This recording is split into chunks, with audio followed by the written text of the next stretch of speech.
tactile reimagining of Aesop's fable, The Wind and the Sun.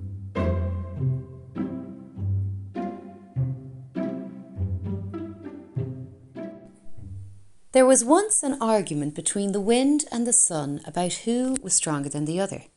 They argued for a long time, but neither of them emerged the winner. It wasn't too long before they spotted a man walking on the road. Looking at the man wearing the coat, an idea struck them both. They challenged each other that the one who succeeded in removing the coat from the man's back was the strongest. The wind volunteered to try first. It began to blow hard, raising gusts of air and making it harder for the man to step further. But the man clutched his coat tight around him and resumed walking with great difficulty.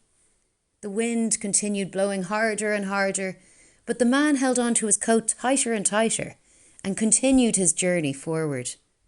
Finally, the wind was exhausted and gave up.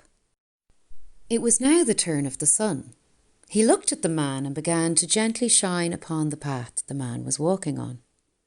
The man looked up at the sky, surprised at the change in weather. The sun did not spend much energy, neither did he apply any effort. He just continued shining upon the man's head gently.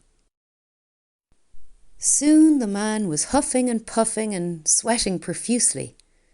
Unable to bear the rising heat, the man finally took off his coat and headed to a nearby tree to rest for a while under its shade.